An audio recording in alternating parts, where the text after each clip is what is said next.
I watched through my kitchen window as another car pulled into my front yard. The driver stepped out, laughed with his friend, and walked away like he owned the place. My pristine lawn was now a maze of tire tracks, oil stains, and crushed flowers that had taken me 3 years to grow. That was the moment I snapped. Not because of the cars, not because of the ruined landscaping, but because of what the HOA president had said to me just an hour before. You need to accept that your property serves the greater good of this community. She had no idea what she had just started, because while she thought she was dealing with some pushover homeowner, she was actually picking a fight with someone who owned something far more valuable than a front yard. I owned the only road that led to her house, and to 96 other houses in this neighborhood. 5 years ago, I thought I had found paradise. The house sat at the end of Maple Grove Lane, a quiet dead-end street with mature oak trees and the kind of neighbors who waved when they drove by. The property was everything I had dreamed of after 20 years of apartment living.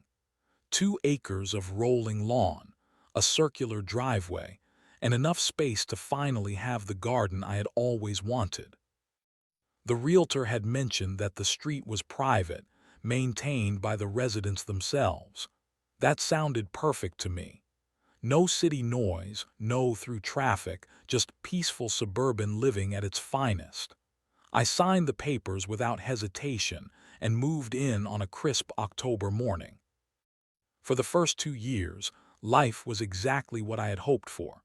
I planted roses along the front fence, installed a sprinkler system, and spent weekends building raised beds for vegetables.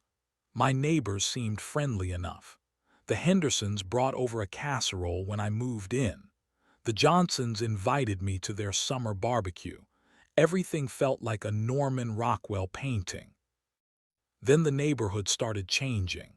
New families moved in, younger couples with strong opinions about how things should be run. They formed committees, started group chats, and began talking about community standards and property values. Before I knew it, there were meetings every month about landscaping requirements, fence heights, and acceptable paint colors. That was when the Homeowners Association was born. What started as a loose collection of neighbors became a formal organization with bylaws, dues, and a board of directors. I should have seen the warning signs, but I was too busy enjoying my peaceful life to pay attention to the politics brewing around me. The first real sign of trouble came during a neighborhood block party. I had gone inside to get more ice when I noticed cars parked on my front lawn. Not just one or two, but a dozen vehicles scattered across my carefully maintained grass. When I politely asked people to move their cars, I was met with confused looks and dismissive shrugs. "There is nowhere else to park," one neighbor said, as if that settled the matter. "We always park here during events," another added, like my property was some kind of public space. I spent the rest of that evening watching strangers walk across my flower beds and leave trash on my lawn. When the party ended, my yard looked like the aftermath of a music festival. Deep tire ruts cut through the grass, oil stains marked where engines had leaked, and my prize-winning begonias were trampled beyond recognition. The next morning, I walked outside to survey the damage. 3 years of careful landscaping had been destroyed in one night. The sprinkler heads were cracked from cars driving over them. My roses were crushed under tire marks. Even my mailbox post was bent where someone had backed into it. I took photos of everything and sent a polite message to the neighborhood group chat, asking for compensation for the damages. The response was not what I expected. Instead of apologies, I received lectures about being a team player and community-minded. Several neighbors suggested that my yard was the obvious overflow parking area since I had so much space. That was the moment I realized my peaceful paradise was about to become a battlefield. Within a month of the block party incident, the HOA made their position crystal clear. I received an official letter on fancy letterhead, signed by the newly elected board president, Margaret Sullivan. The letter informed me that the board had voted to designate my front yard as community overflow parking for neighborhood events and gatherings. The letter went on to explain that this decision was made for the greater good of the community and that my cooperation was expected. There was no request, no negotiation, just a demand disguised as neighborly communication. I read that letter 5 times, each reading making my blood pressure rise higher. These people had destroyed my property, refused to pay for damages, and now they were demanding permanent access to use my land as their personal parking lot. The sheer audacity was breathtaking. Margaret Sullivan lived in the largest house on the street, a sprawling colonial with a 3-car garage and a circular driveway that could easily fit a dozen vehicles. Yet somehow, my property was the logical choice for overflow parking. The more I thought about it, the more I realized this was not about convenience. This was about power. I decided to handle things diplomatically first. I called Margaret and requested a meeting to discuss the situation. Her tone was condescending from the moment she answered the phone. "I hope you are not calling to complain about the parking decision," she said before I could even explain why I was calling. "The board has already voted, and the matter is settled." "Margaret, we need to talk about this reasonably," I replied, trying to keep my voice calm. "My property was damaged, and I was never consulted about this decision." "Your property serves an important community function," she said, as if she were explaining something to a child. "Sometimes we have to make sacrifices for the greater good." The meeting took place the following Tuesday in Margaret's living room. The entire board was there, 5 people sitting in a semicircle like a tribunal. I felt like I was on trial for the crime of wanting to protect my own property. I presented photos of the damage, receipts for the landscaping that had been destroyed, and a reasonable request for compensation. I also suggested alternative solutions, like limiting the number of cars per household during events or using the community center parking lot a few blocks away. The board listened with expressions that ranged from bored to annoyed. When I finished my presentation, Margaret leaned back in her chair and smiled in a way that made my skin crawl. "You clearly do not understand how community living works," she said. "Your property is part of this neighborhood, and the neighborhood has needs. We are not asking you to donate your entire yard. We are simply asking you to be reasonable about overflow parking during special events." "But my landscaping was destroyed," I protested. "My sprinkler system needs to be repaired. There are oil stains that may never come out of the grass." "That is the cost of living in a community," board member Dave Chen chimed in. "We all make sacrifices." I looked around the room at these 5 people who had somehow convinced themselves that they had the right to use my property however they saw fit. The meeting ended with them voting, right in front of me, to make the overflow parking arrangement permanent. Walking home that night, I felt humiliated and powerless. These were my neighbors, people I had shared barbecues and holiday parties with. Now they were treating me like an obstacle to their convenience. But the humiliation was just beginning. Over the next few weeks, cars appeared in my yard with increasing frequency. Not just during big events, but for dinner parties, book clubs, and even regular weeknight gatherings. My front lawn became an unofficial extension of everyone else's driveway. I tried putting up orange cones to mark boundaries, but they were moved or thrown away within hours. I installed a rope barrier along my property line, but it was cut down the same day. Every attempt to protect my property was met with immediate resistance and increasingly hostile comments.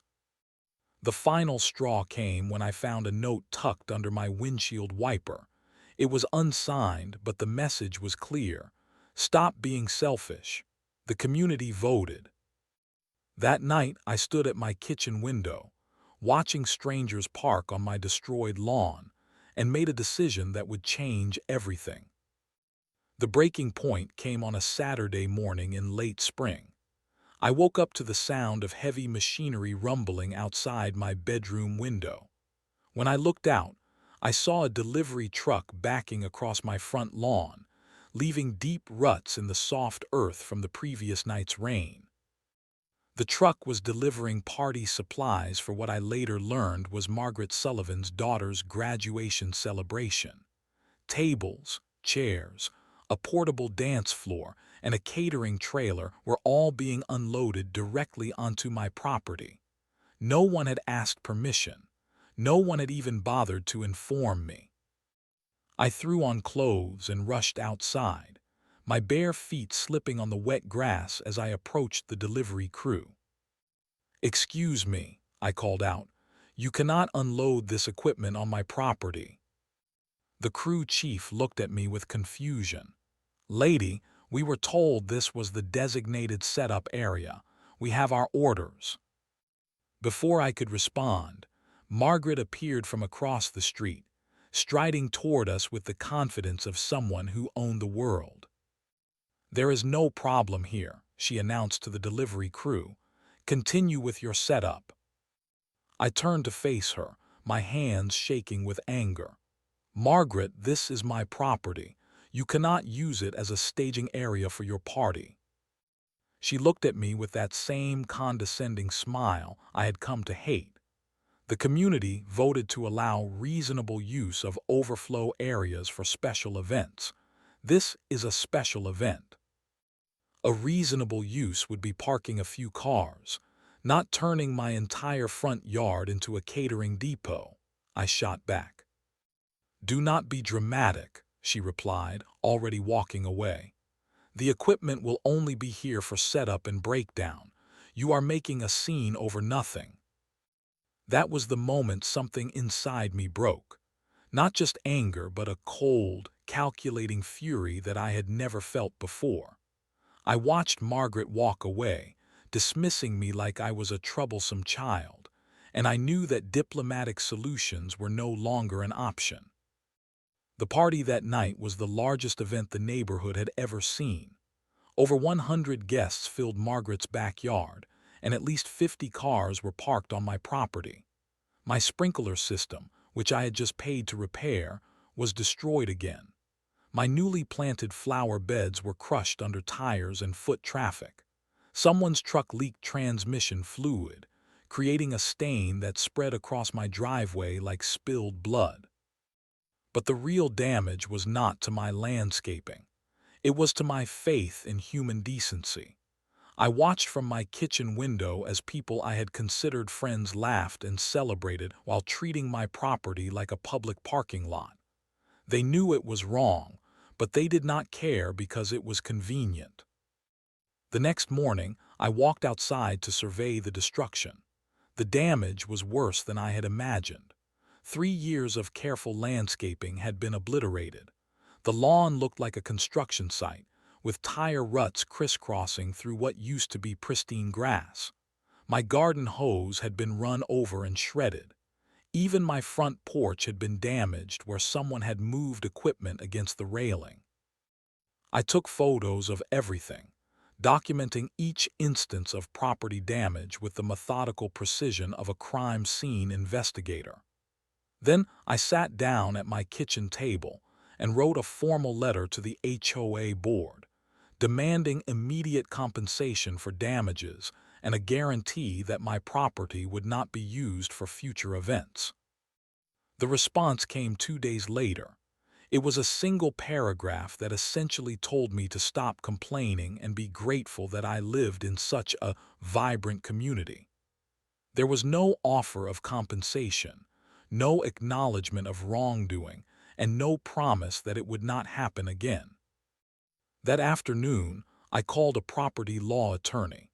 It was time to find out exactly what rights I had and how far these people could legally push me around. What I discovered during that first consultation would change everything, but I was not ready to reveal my hand just yet. The attorney asked me to bring in all of my property documents, including the original deed, survey maps, and any easement agreements. As I gathered those papers that night, I began to notice details that I had never paid attention to before. Legal descriptions that seemed unusually comprehensive, property boundaries that extended further than I had realized, references to access rights and road maintenance responsibilities that I did not fully understand. By the time I went to bed that night, I had a growing suspicion that there was more to my property than anyone realized, including me. The next morning, I arrived at my attorney's office with a banker's box full of documents. Sarah Mitchell was a property law specialist with 20 years of experience in real estate disputes.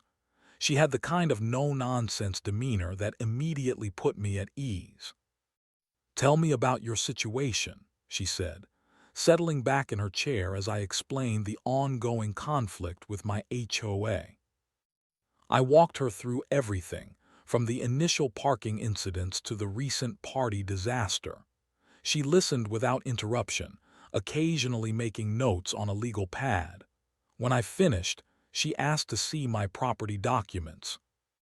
What happened next was like watching a detective solve a mystery in real time. Sarah spread my deed and survey maps across her conference table, comparing them with county records she pulled up on her computer. Her expression grew more interested with each document she examined. "This is unusual," she murmured, pointing to a section of my deed that I had never really understood. "Your property description includes something called a private access easement for Maple Grove Lane." "What does that mean?" I asked. "It means you own the road," she said simply. "The entire road that provides access to your neighborhood." I stared at her, certain I had misheard. "That cannot be right. It is a public street." Sarah shook her head, pulling up more records on her computer.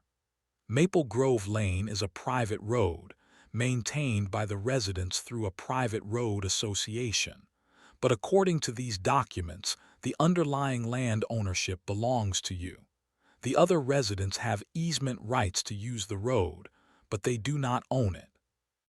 The room seemed to spin around me as the implications of this revelation sank in. "Are you saying that every house on my street depends on my property for access?" "That is exactly what I am saying," Sarah confirmed. "Let me do some more research to make sure, but based on what I am seeing here, you own the underlying land for the entire length of Maple Grove Lane." She spent the next 2 hours diving deeper into property records, historical documents, and county archives. The story that emerged was fascinating and complex. My property had originally been part of a large farm that was subdivided in the 1960s. The developer had created the private road to provide access to the new lots, but had retained ownership of the road itself as part of the largest remaining parcel. Over the decades, as the property changed hands, subsequent deeds had maintained the road ownership while granting easement rights to the other homeowners. Most people, including real estate agents and even some attorneys, had simply assumed that the road was community property maintained through the homeowners association. "This is actually more common than you might think," Sarah explained. "Private road ownership can be complicated, and many people do not realize what they actually own until there is a dispute." By the end of our meeting, Sarah had confirmed what seemed impossible just hours earlier. I owned approximately half a mile of road that provided the only vehicular access to 96 homes, including Margaret Sullivan's house. "What are my options?" I asked, my mind racing with possibilities. Sarah leaned forward with the expression of someone about to deliver very good news. You have significant leverage here. As the road owner, you have the right to control access, subject to the existing easements. But easements can be modified or even terminated under certain circumstances.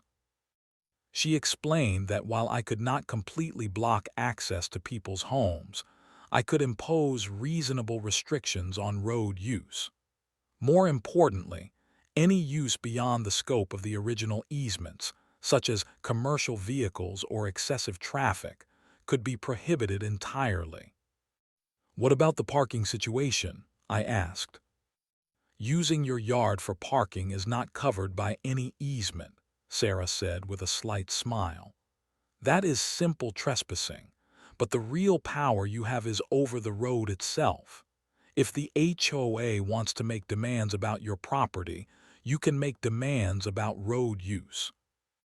As I drove home that afternoon, my head was spinning with the magnitude of what I had learned.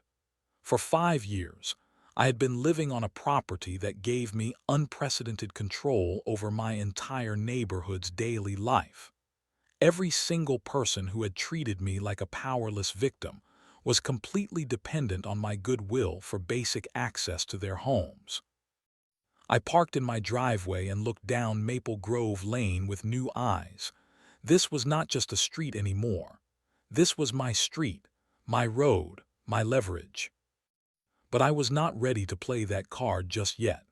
First, I needed to plan my approach carefully. The nuclear option was now available, but I wanted to use it strategically for maximum impact. That night, I sat at my kitchen table with all of my property documents spread out before me, planning the most satisfying revenge in HOA history. The next few weeks were the most difficult of my life, but also the most strategic. I had to play the role of defeated homeowner while secretly preparing for the most satisfying reversal in neighborhood history. I started by removing all of the barriers I had installed around my property. The orange cones went into my garage. The rope barriers came down. To anyone watching, it looked like I had finally accepted defeat and was surrendering to the HOA's demands. Margaret Sullivan was practically glowing with triumph when she saw me taking down my property markers. She made a point of walking over to supervise my surrender. "I am glad you have finally decided to be reasonable," she said, watching me coil up the rope that had marked my property line. "This is so much better for everyone." "You were right," I replied, forcing myself to sound resigned. Fighting the community vote was pointless. I should have accepted this arrangement from the beginning. The lie tasted bitter in my mouth, but it was necessary. Margaret's smug satisfaction was exactly the reaction I had hoped for. She walked away, convinced that she had broken my spirit and won the war. Over the next 2 weeks, parking on my property increased dramatically. Word had apparently spread that I was no longer putting up resistance, and neighbors began treating my front yard like an extension of their own driveways. Cars appeared not just during events, but for everyday convenience. Someone's teenager started parking there while visiting friends. Delivery trucks used my lawn as a turnaround area. The most brazen incident came when I discovered that Dave Chen was storing his boat trailer on my property. Not overnight, but permanently. When I asked him about it, he shrugged and said the HOA had approved reasonable long-term storage in overflow areas. I documented everything: photos, videos, license plate numbers, timestamps. I created a detailed log of every unauthorized use of my property, building an ironclad case of habitual trespassing. More importantly, I documented every instance of excessive traffic on Maple Grove Lane. Because that was the real trap I was setting. While everyone focused on parking privileges, they were also creating a pattern of road use that went far beyond normal residential access. Commercial deliveries, party guests, contractors, and service vehicles were using my road in ways that exceeded the scope of the original easements. Sarah Mitchell helped me understand the legal framework I was working within. The easements granted to other property owners covered normal residential access, but they did not cover commercial use, excessive guest traffic, or storage of equipment. Every HOA event, every large gathering, every business delivery was potentially a violation of the easement terms. I also began researching my neighbors more thoroughly. What I discovered was enlightening. Several people, including Margaret Sullivan, ran businesses from their homes. Dave Chen operated a consulting firm. The Hendersons ran an online retail business that required regular deliveries.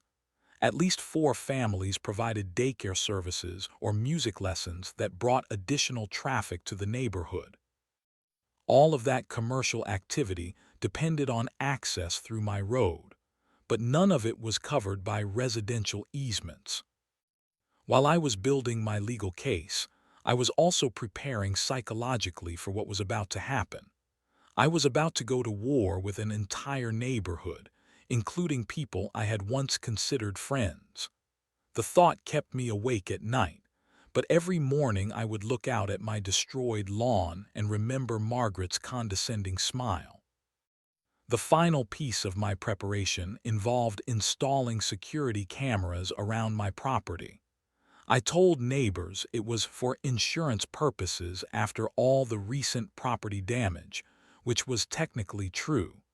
But the real purpose was to document everything that was about to unfold. 3 weeks after my apparent surrender, I was ready. Sarah had prepared all of the necessary legal documents. I had documented weeks of trespassing and easement violations. Most importantly, I had lulled the HOA into a false sense of complete victory. The trap was set perfectly. Margaret Sullivan and her board had no idea that their most powerless victim was about to become their worst nightmare. On a Thursday morning in late June, I put my plan into motion. The first step was simple but dramatic. I ordered a construction company to install a gate across Maple Grove Lane, right at the point where the road entered my property.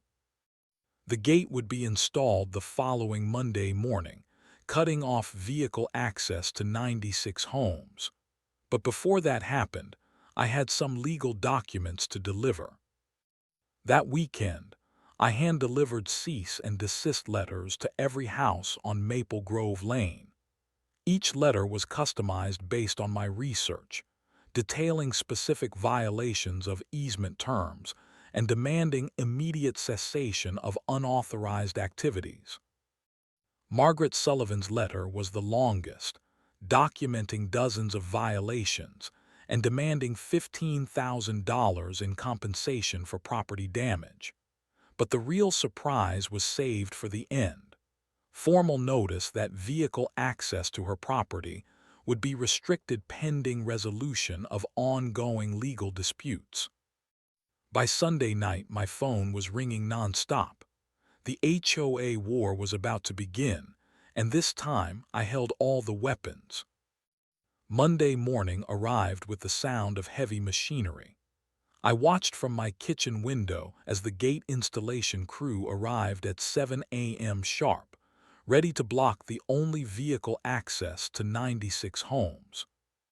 The gate was a thing of beauty, 10 feet wide, solid steel construction, operated by a keypad that only I knew the combination to. The installation crew worked with professional efficiency, anchoring the posts in concrete and running electrical lines for the locking mechanism. By 8:30 a.m., my phone was buzzing constantly with angry calls and text messages. I ignored all of them. The gate installation was just the opening act. At 9 a.m., Margaret Sullivan came storming down the street with half the neighborhood behind her. They looked like an angry mob, which was exactly what they were. I stepped onto my front porch to meet them, holding a folder full of legal documents. "What do you think you are doing?" Margaret screamed, her face red with rage. "You cannot block access to our homes." "Actually, I can," I replied calmly, opening my folder. "This is my road. I own the underlying land for the entire length of Maple Grove Lane. You have easement rights for residential access, but those rights come with conditions." I handed her a copy of my property deed and the legal analysis Sarah had prepared. Margaret's expression shifted from anger to confusion as she tried to process what she was reading. "This is ridiculous," Dave Chen interjected. "You cannot own the entire road. It is maintained by the homeowners association." "Maintenance does not equal ownership," I explained. "You maintain the road through your association, but I own the land underneath it. And according to the original easement agreements, my ownership rights supersede association bylaws." More neighbors arrived as word spread through the community. Soon, I had 30 people standing in my front yard, all demanding that I remove the gate immediately. The irony was delicious. They were trespassing on my property to complain about losing access to my road. "Let me explain how this is going to work," I continued, raising my voice so everyone could hear. "For 5 years, you have treated my property like a public parking lot. You have caused thousands of dollars in damage, refused to pay for repairs, and ignored my repeated requests for basic respect." I gestured toward my destroyed lawn, still scarred with tire ruts and oil stains from the graduation party. "You voted to make my front yard your permanent overflow parking area without my consent. You told me it was for the greater good of the community." Margaret tried to interrupt, but I kept talking. "Now I am making decisions for the greater good of my property. The gate stays closed until we reach a formal agreement about property boundaries and compensation for damages." "You cannot hold the entire neighborhood hostage over a parking dispute," Margaret protested. "Watch me," I replied. The crowd erupted in angry shouting. People threatened to call the police, sue me, contact the county, anything they could think of to force me to back down. I let them vent their frustration for a few minutes before dropping the next bomb. "There is something else you all need to know," I said, waiting for the noise to die down. "Several of you operate businesses from your homes. Commercial use of this road is not covered by residential easements. Effective immediately, all commercial traffic is prohibited." Dave Chen went pale. His consulting business depended on client meetings at his home office. The Hendersons ran their online retail operation from their garage, requiring daily delivery truck access. At least 6 other families would be affected by commercial restrictions. "You cannot do this," someone shouted from the back of the crowd. "I absolutely can," I replied. "Sarah Mitchell from Mitchell Property Law has confirmed that I have full legal authority to restrict road use beyond the scope of residential easements. If you want to challenge this, I suggest you contact your own attorneys." The crowd began to disperse as people realized the magnitude of their situation. They had gone from feeling completely in control to being entirely at my mercy in the span of one morning. Several neighbors pulled out their phones, presumably to call lawyers. Margaret was the last to leave, standing in my front yard with a mixture of rage and disbelief on her face. "This is not over," she said through clenched teeth. "No," I agreed. "It is not, but now we are negotiating from a very different position." Over the next few days, the neighborhood descended into chaos. People had to park at the bottom of the hill and walk half a mile to their homes, carrying groceries and children up the steep incline. Emergency services had to coordinate with me for the gate combination. Delivery trucks could not reach their destinations. The pressure on the HOA board was immense. Residents demanded immediate action, but there was nothing the board could do. They had spent years pushing around someone they thought was powerless, only to discover that their victim held all the real power. My phone rang constantly with threats, pleas, and desperate bargaining attempts. I listened politely to each caller and gave them the same response. I am willing to negotiate a reasonable solution, but compensation for property damage is non-negotiable. By Friday, Margaret Sullivan called to request an emergency meeting. The HOA was ready to talk terms. The war was not over, but the balance of power had shifted permanently in my favor. The emergency HOA meeting took place the following Tuesday evening in the community center, ironically located outside our neighborhood since no one could drive to Margaret's house anymore. The room was packed with angry residents, frustrated board members, and 3 attorneys who had been hastily hired to find a way out of the mess. I arrived with Sarah Mitchell and a detailed settlement proposal that would resolve the situation permanently. The terms were non-negotiable, but they were also reasonable given the circumstances. Margaret Sullivan looked like she had aged 5 years in the past week. The stress of coordinating daily life without vehicle access had taken its toll on everyone, but especially on the board members who were being blamed for the entire situation. "Let me be clear about our position," Sarah began, addressing the packed room. "My client owns the road that provides access to this neighborhood. The easement rights granted to residents are for reasonable residential use only. Recent activities have exceeded the scope of those easements." She laid out our evidence methodically. Photos of commercial deliveries, documentation of excessive party traffic, records of property damage, and detailed logs of unauthorized parking. The case was overwhelming.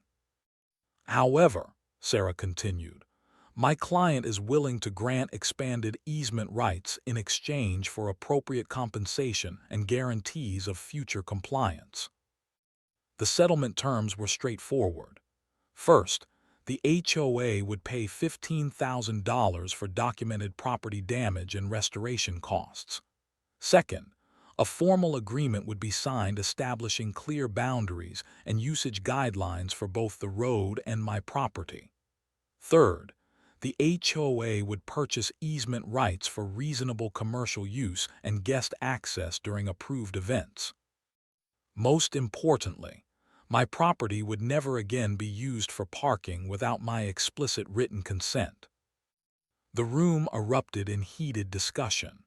Some residents wanted to fight the settlement in court, but their attorneys quickly explained the reality of the situation. Property law was clear, and I held all the legal advantages. Fighting would be expensive, time-consuming, and ultimately futile. Others wanted to negotiate the compensation amount, but Sarah had anticipated this. Every dollar was documented and justified. The damage to my landscaping, sprinkler system, and driveway was extensive and well documented. If anything, $15,000 was conservative. The debate continued for 2 hours, but the outcome was inevitable. The HOA board voted unanimously to accept the settlement terms. They had no choice. Within 30 days, the compensation was paid in full. I used the money to completely restore my landscaping, install a professional irrigation system, and add security features that would prevent future unauthorized access. My property looked better than it ever had. The formal easement agreement established clear protocols for road use. Normal residential traffic was unrestricted, but commercial activities required advance notice and adherence to specific guidelines. Guest parking during events was limited and required coordination with me to avoid conflicts. Most importantly, the agreement included enforcement mechanisms. Future violations would result in temporary access restrictions and financial penalties. The HOA board was personally liable for ensuring compliance.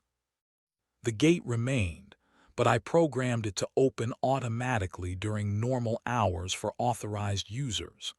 Emergency services had permanent access codes. The system worked smoothly once everyone adapted to the new reality. The social dynamics of the neighborhood changed dramatically. Some neighbors, particularly those who had been most vocal in their opposition, barely spoke to me anymore. But others, especially those who had been uncomfortable with the HOA's aggressive tactics, began to treat me with new respect. Margaret Sullivan resigned from the board within 6 months and moved to a different neighborhood the following year. The new HOA leadership was more collaborative and reasonable, perhaps having learned from their predecessors' mistakes. Dave Chen actually became an ally, helping to draft new community guidelines that balanced individual property rights with legitimate community needs. The Hendersons apologized for their role in the parking disputes and became genuinely friendly neighbors. Most surprisingly, the neighborhood became a better place to live. The clear boundaries and formal agreements eliminated the constant conflicts and resentment that had poisoned community relationships. People knew what was expected of them and what rights they could depend on. My front yard returned to its original beauty, with lush grass, colorful flower beds, and a functioning sprinkler system. I added a small garden gate with a sign that read, "Private property, please respect boundaries." It was polite but firm, setting the right tone for future interactions. Looking back on the entire experience, I learned valuable lessons about standing up for yourself when you are being bullied. Sometimes people will push you around simply because they think they can get away with it. But everyone has more power than they realize if they are willing to research their options and fight strategically.